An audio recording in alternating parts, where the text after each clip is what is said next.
Hola, de nuevo conectados. Espero estén muy bien para poder comenzar a seguir aprendiendo.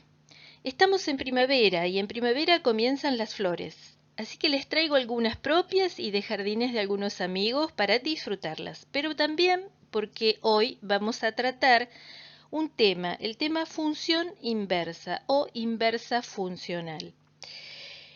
Y para iniciar la comprensión de este tema nos van a venir bien estas flores, porque ¿quién no sabe que en primavera las flores aparecen? Las rosas, los tulipanes, las retamas. Pero por otra parte, también, si vemos que están floreciendo esas flores, sabemos con certeza que estamos en primavera. Y entonces, esta idea de doble implicación, de un conocimiento vinculado a otro de una manera única y reversible, un ida y vuelta, un hacer y un deshacer, un ir y un retornar, todas estas ideas si ponemos atención en ellas, nos van a venir muy bien para tratar este tema. Así que comencemos. Vamos a tratar la inversa funcional. Recordemos que f de x igual a y era una notación en la cual f de x representaba el lenguaje analítico e y representaba un lenguaje más bien gráfico. Pero en realidad f de x e y corresponden a la idea de función. Vamos a tomar un ejemplo, la función y igual a 3x más 2, que sabemos es una función lineal. Ahí está su representación gráfica. Y dado un valor de x, vamos a obtener siempre un valor de y. Por ejemplo, si x vale un medio, el valor de y lo obtendremos reemplazando el lugar de la x por un medio. 3 por un medio más 2 nos da 7 medios. Y lo podemos ver gráficamente. Un medio nos da 7 medios. Muy bien. Ahora, ¿cómo sería la cuestión si la pregunta fuera otra? Dado un valor de y cualquiera, ¿podremos obtener un valor de x? Vamos a seguir trabajando con la misma función, y igual a 3x más 2. Y ahora tomemos el mismo ejemplo. Supongamos que y fuera 7 medios. ¿Cuál sería el valor de x que le corresponde por esta función? Deberíamos reemplazar en el lugar de y el valor 7 medios y ahora despejar el valor de x. Podemos hacerlo restando 2 en ambos miembros, haciendo las cuentas. Nos queda una expresión en la que tenemos que dividir por 3 ambos miembros y el resultado final sería que x tiene que ser un medio, lo cual sabemos que es cierto. ¿Qué hicimos? Hicimos el camino inverso. Preguntamos cuál sería el x que le corresponde a un y determinado, cuando usualmente preguntábamos cuál es el y para un x determinado. Entonces, si partimos de 7 medios, ahora el recorrido sería inverso, desde el y hasta el x. Pero si nosotros quisiéramos ver si existe una función específica que dado un valor de y nos devuelva el valor de x como resultado, como siempre al valor que nosotros manejamos, a nuestra variable independiente, la llamamos x y la colocamos en el eje horizontal, ahora lo que es el y de la función anterior vendría a ser nuestro x. Muy bien, con esta idea vamos a pensar. Pondríamos entonces, para resolver la expresión y restando 2, nos quedaría y menos 2 todo sobre 3 porque dividimos por 3 ambos miembros y así obtendríamos la x. Este fue el procedimiento que hicimos recién. Ahora bien, como dijimos, nuestro valor que manejamos, nuestra variable independiente es la y. Y la variable dependiente sería la x, pero para que tengamos coherencia con lo que venimos manejando, deberíamos cambiarle el nombre entonces a estas variables. Es decir, a la y la llamaremos x y a la x la llamaremos y tenemos una nueva función. La función 1/3 de x menos 2/3 igual a y. Esta nueva función es lo que vamos a llamar función inversa. ¿Cómo la graficamos? La podemos graficar porque es lineal. Los valores que nosotros estamos manejando son, si el x para esta función fuera 7/2, nos debería dar 1/2. Muy bien, esta es la gráfica. Fíjense que también es una función lineal que guarda ciertas características en relación con la función original que vamos a ir viendo a lo largo de esta clase. Entonces, recordemos, nuestra f de x será y igual a 3x más 2. Y la nueva función a la que llamamos función inversa de x va a ser y igual a 1/3 de x menos 2/3. Con esta notación podríamos graficarlas ambas en un mismo sistema y obtendríamos esas gráficas que están ilustradas. Este es un resultado para tener en cuenta y una manera de encontrar una función inversa para una función lineal. Vamos a continuar. Bueno, y vamos a continuar entonces analizando cuestiones relacionadas con la función inversa, ahora de una función cualquiera cuyo gráfico apareció. Esta función f de x en particular tiene un dominio que va de menos 20 a 20 y una imagen que va de menos 10 a 30. Recordemos que acabamos de ver en el ejemplo que el dominio de una función f correspondía a la imagen de la función inversa de f. Por otra parte, la imagen de la función f, es decir, los y de la función f, pasaban a ser los x o el dominio de la función inversa. Por lo tanto, vale la pena analizar cómo se verían estas transformaciones desde un punto de vista gráfico. Lo que es dominio pasa a ser imagen y lo que es imagen pasa a ser dominio.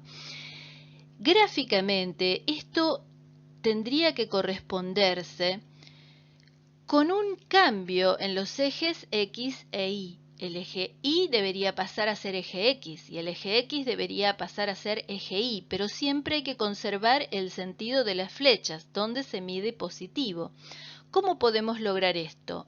Con dos movimientos, con dos giros. Un primer giro es sobre el eje x, mandar el eje y hacia abajo, con lo que obtenemos esta gráfica. Ahora tenemos el eje x y el eje y está apuntando hacia abajo. No parece un sistema normal, en estado normal. Pero si hacemos un nuevo giro, ahora en sentido contrario a las agujas del reloj y de 1/4 de vuelta, vamos a ver que logramos ese efecto. Lo que era eje x ahora está apuntando hacia arriba y lo que es eje y ahora está apuntando como si fuese un eje x. Esta es la gráfica de la función inversa, donde lo que era y pasa a ser x y lo que era x pasa a ser y. Por supuesto, no es igual la gráfica, es diferente y mantiene la característica de lo que era dominio, que iba de menos 20 a 20, ahora es imagen. Y lo que era imagen, que iba de menos 10 a 30, ahora es dominio.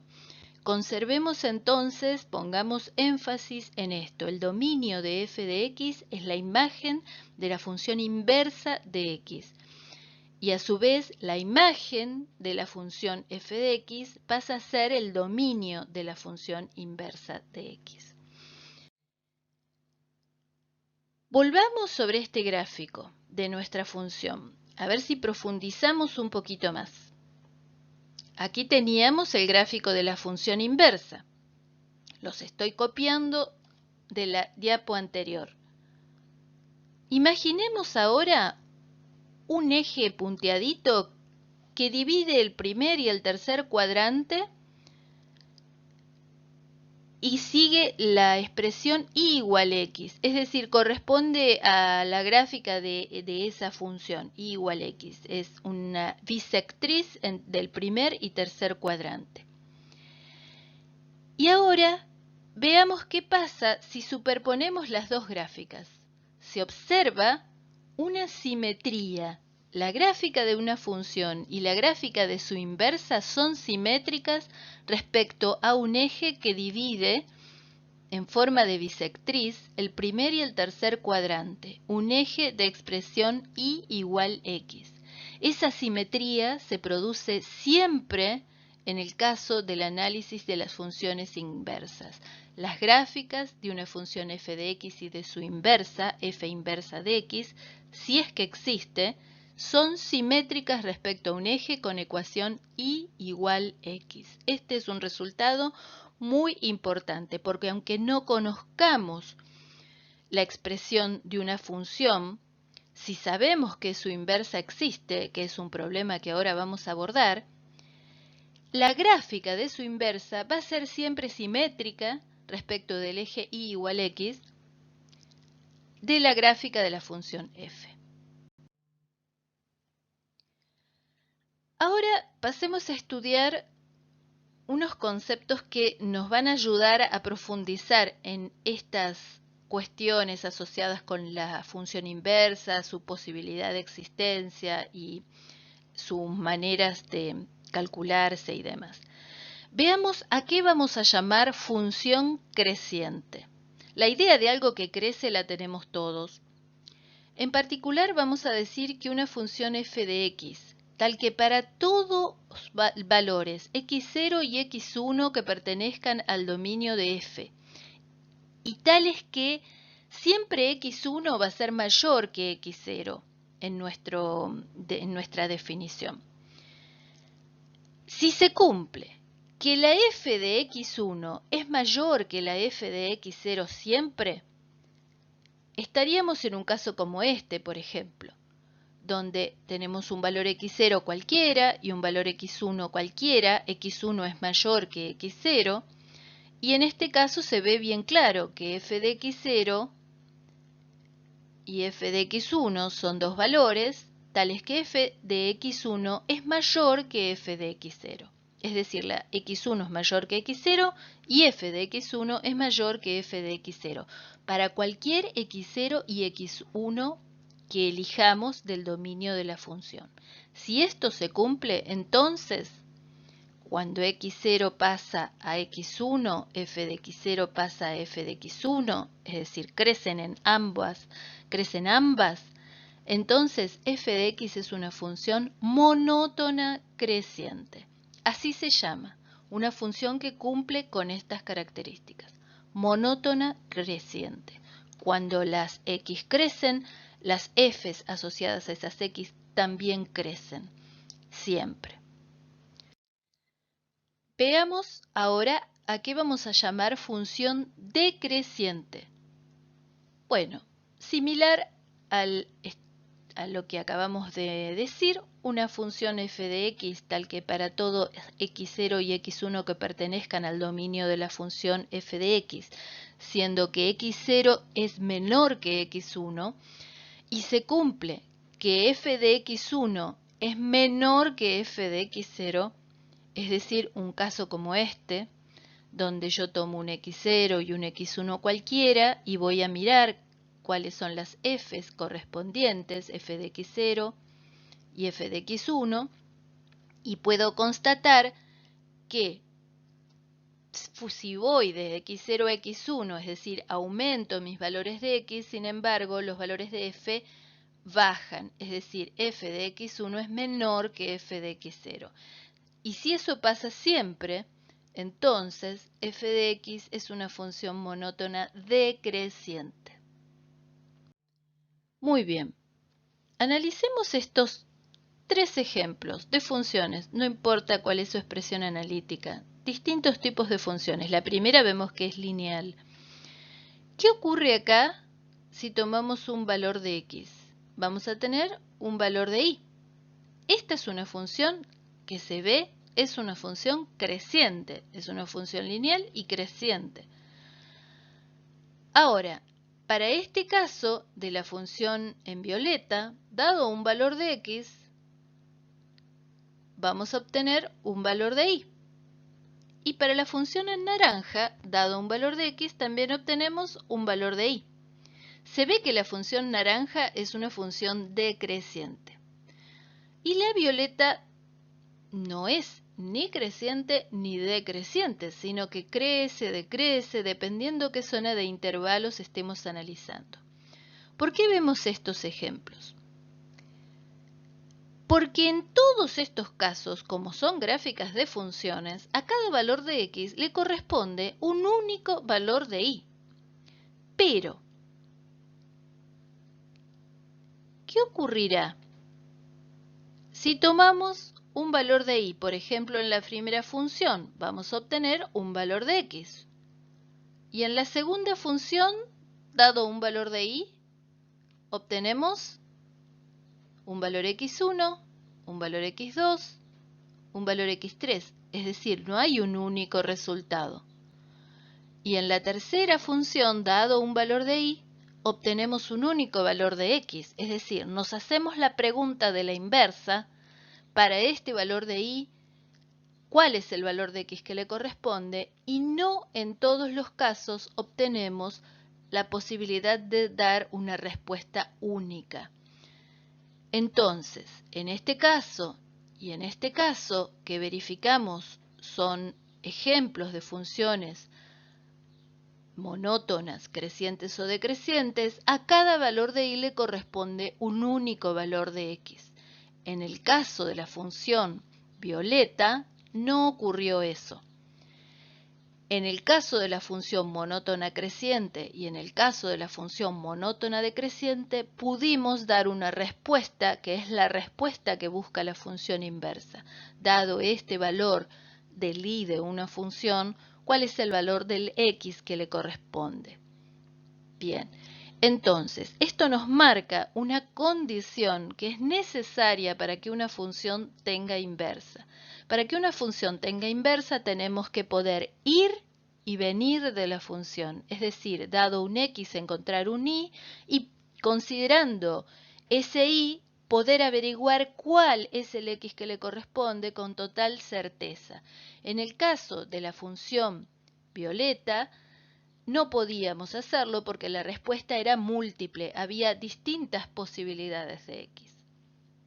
Entonces, cuando las funciones son monótonas crecientes o monótonas decrecientes, las vamos a llamar funciones 1 a 1 y va a ser el tipo de función que nos va a permitir generar una función inversa. Entonces, remarquemos. Condiciones de existencia para la función inversa. Para que exista la función inversa f inversa de x de una función f de x debe ser 1 a 1, es decir, monótona creciente o monótona decreciente. Es una condición para su existencia.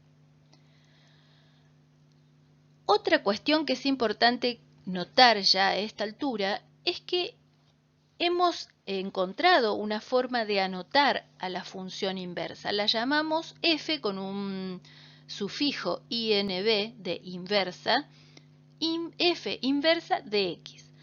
Pero si ustedes van a los libros van a encontrar otro tipo de notación que se las voy a mencionar porque al leer un texto lo van a encontrar así, pero yo no la tomo porque me genera la idea de que puede ser confuso para ustedes. La notación en los libros es f a la menos 1 de x, pero ese menos 1 no debe interpretarse como un exponente de una potencia, porque si no, diríamos que f a la menos 1 de x es 1 sobre f de x, y eso no es así.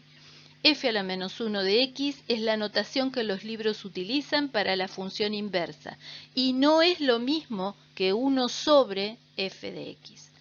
Así que mucho cuidado con esta interpretación. Vamos a ver un ejemplo más adelante.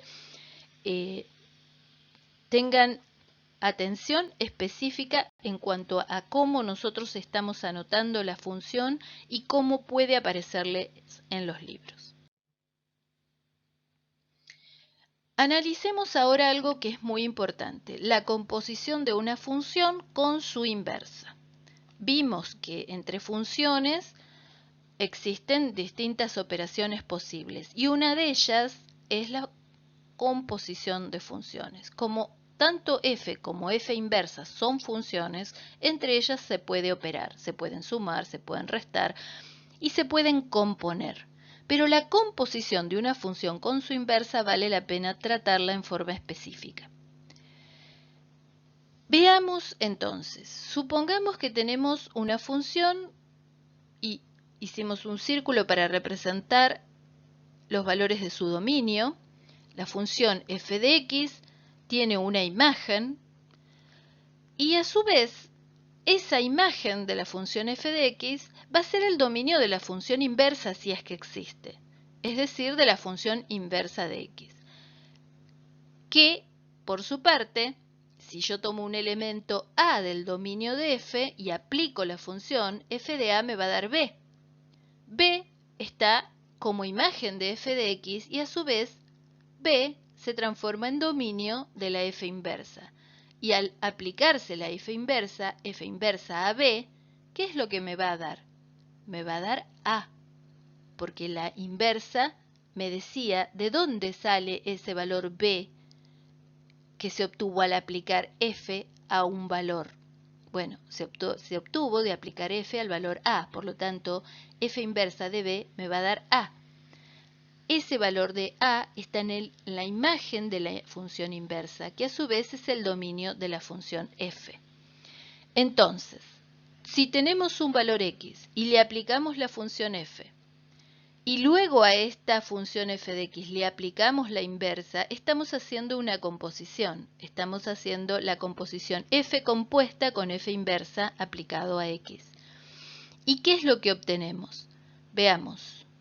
Si al valor a le aplicamos f y a esto le aplicamos la función inversa, f de a sabemos que es b, es decir, que estamos aplicando f compuesta con f inversa a, que es lo mismo que a, porque la f inversa de b me daba a. Quiere decir que hacer esta composición, f compuesta con f inversa, es, al aplicarla sobre un valor a, es como no afectar ese valor a. Es lo que vamos a llamar la función identidad de x. La f compuesta con su inversa es la identidad, es la función identidad. Es la que devuelve el mismo valor. Dado a, la identidad aplicada a me va a dar a. La función identidad entonces se define como f compuesta con f inversa de x, que es también llamada y de x y da siempre x. Bueno, y ahora es momento de continuar profundizando estos conceptos, pero también tener en cuenta algunas advertencias y no confundir la inversa multiplicativa con la inversa funcional, que es lo que estamos trabajando en esta clase. Es decir, tenemos una situación inversa multiplicativa versus inversa funcional. La inversa multiplicativa es la que podemos encontrar, dada una función f de x cuyo dominio sea conocido, va a existir siempre la función 1 sobre f de x para todos aquellos valores de x tales que f de x sea distinto de 0. Y se va a cumplir que f de x por 1 sobre f de x va a dar 1, es decir, la unidad. Este 1 sobre f de x es una nueva función que conectada con f de x a través del producto da la unidad, da 1. Esta función 1 sobre f de x se llama función inversa multiplicativa. Ahora, nosotros estamos tratando la inversa funcional. Dada una función f de x cuyo dominio se conoce, va a existir, si esa función es una función monótona, creciente o decreciente, va a existir la función inversa de x. F, dijimos, tiene que ser monótona. Y se va a cumplir que f compuesta con f inversa de x va a ser igual a f inversa compuesta con f de x. Es decir, el orden en que se produzca esta composición no va a alterarse y va a ser la identidad de x esa función. La composición entre f y su inversa es la función identidad, no importa en qué orden se produzca esa composición. Recordemos, cuando vimos composición, que en general el orden de la composición afectaba la función resultante. En este caso, no. F compuesta con f inversa es igual a f inversa compuesta con f y siempre es la función identidad. Es decir, notemos aquí estas dos funciones. Estas dos funciones son la función compuesta con su función inversa. Este es el concepto de función inversa que estamos trabajando.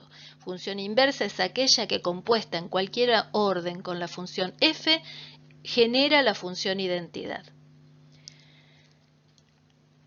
Ahora bien, veamos ejemplos concretos para ver la diferencia. La función f de x igual a 3x más 2 y la función 1 sobre f de x, es decir, su inversa multiplicativa, igual a 1 sobre 3x más 2, para los valores de x que correspondan en el dominio.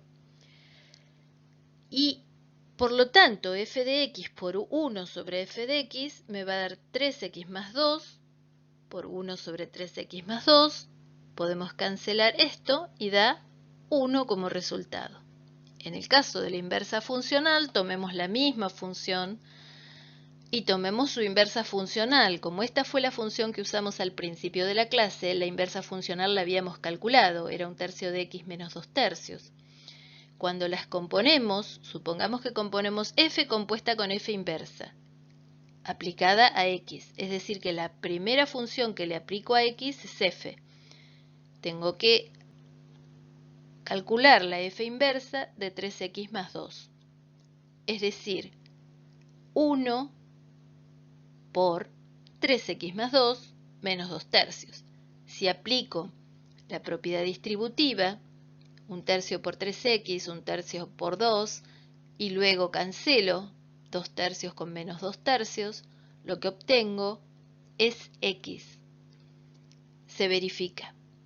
Si ahora hago la composición en el orden al revés, f inversa compuesta con f, aplicado a x, la primera función que le voy a aplicar a x va a ser f inversa, es decir, voy a hacer f de 1/3 de x menos 2/3, es decir, que voy a hacer 3 por 1/3 de x menos 2/3 más 2. Aplicando también la propiedad distributiva y operando, vuelvo a obtener el valor x. Quiere decir que logré verificar que la función inversa compuesta con f me va a dar x. Entonces, son dos cuestiones distintas. En un caso la inversa multiplicativa, donde al multiplicarse me dan 1 las funciones, y en otro caso la inversa funcional, donde al componerse en cualquier orden me producen la función identidad. Muy bien, estos dos resultados, si los observamos, se nota que son distintas la función 1 sobre f de x de la función inversa de x. Como forma, son distintas funciones. En un caso es una función racional y en el otro caso es una función lineal. Muy bien. Bueno, y con esto llegamos al final de esta videoclase. Espero les haya resultado interesante y accesible. Les dejo esta imagen de los teleféricos que van y vuelven, van y regresan. Espero que si el video les pareció interesante y si les gustó, le den un me gusta, que se suscriban al canal para recibir las actualizaciones, tienen que cliquear en la campanita. Y con esto nos despedimos hasta la próxima clase. Nos vemos, que sigan bien.